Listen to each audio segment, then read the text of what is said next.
In the borders of the modern-day nation of Czechia, also known as the Czech Republic, lie two ancient nations of Bohemia and Moravia.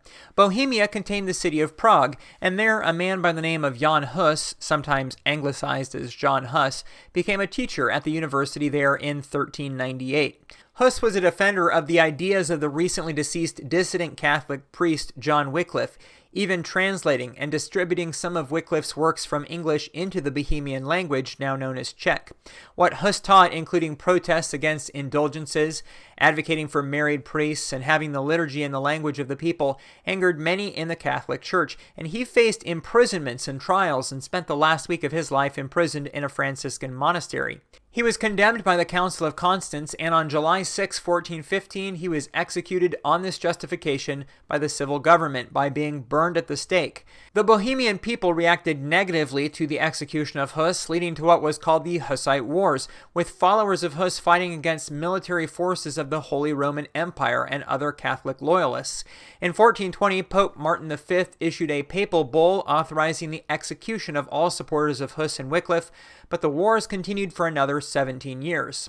42 years after Hus's death, in 1457, a group of the remaining followers of Hus formed what was called the Bohemian Brethren, or Unity of the Brethren, and in 1467 they received episcopal ordination from another long-standing dissenting group, the Waldensians. By the mid-1500s, as many of 90% of those in Bohemia followed this form of Protestantism. However, from the middle of the 1500s to the 1620s, a series of events led to the suppression and death of the majority of those in the Unity of the Brethren. Royalty that was staunchly Catholic came into control. Jesuit priests came to the country and opened Catholic schools and eventually forced the closing of Protestant ones. The 30 Years' War broke out, and the Bohemian Protestants were defeated throughout. Plagues and disease also played their part, and in 1622, 27 remaining important Bohemian landowners were executed publicly in Prague, and their lands given to Catholic loyalists. By the following year, all of the Protestant schools were closed. In 1629, the Bohemian Brethren were told that they could leave the controlled area of the Holy Roman Empire, including Bohemia and Moravia, or they could convert to Catholicism. As a result, the Unity of the Brethren either went underground or scattered. In Latin, Unity of the Brethren is Unitas Fratrum, a name still used today.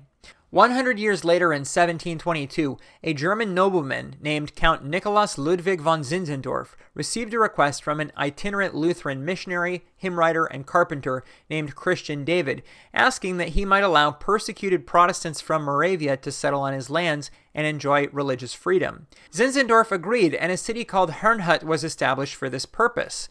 Things didn't go well, however, and by 5 years later in 1727, the city contained belligerent factions who fought over religious disagreements. But suddenly, there was a time of revival that changed everything. Moravian.org says of it, "Then, on August 13, 1727, during a Holy Communion service at the Lutheran Parish Church in Bethelsdorf, the members of the Herrnhut community experienced a profound movement of spiritual renewal and reconciliation. It was like an outpouring of the Holy Spirit, which manifested itself in that, as one person observed, we learned to love one another. For this reason, the day is considered the spiritual birthday of the renewed Unitas Fratrum. It also has been called the Moravian Pentecost, although there were no signs of ecstatic or extraordinary spiritual manifestations." The modern Moravian Church, or Unitas Fratrum, comes from this group of people who shortly thereafter began missionary work, something that Moravians became well known for. Peter Vogt, writing in The Hinge, a Moravian theological journal that ceased publication in 2020, says, "As we consider the concept of Moravian identity from a historical point of view, we must deal with one critical question. How is the modern Moravian Church linked to the history of the ancient unity? This question has been asked and answered by a number of historians with very different results. David Schneider, former dean of Moravian Theological Seminary, once proposed to think of the relationship between the ancient unity and the renewed Moravian Church in terms of continuity and change. Elements of continuity are found in the personal witness of Moravian exiles and the transmission of clerical orders.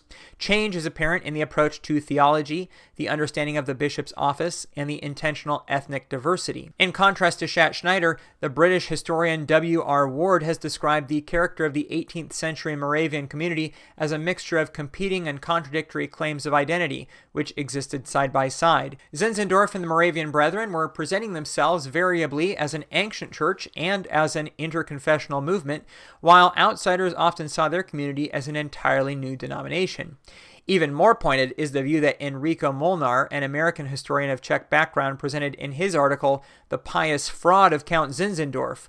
Molnar maintains that constitutionally, the renewed Moravian Church of Count Zinzendorf has nothing in common with the old Unitas Fratrum of Bohemia.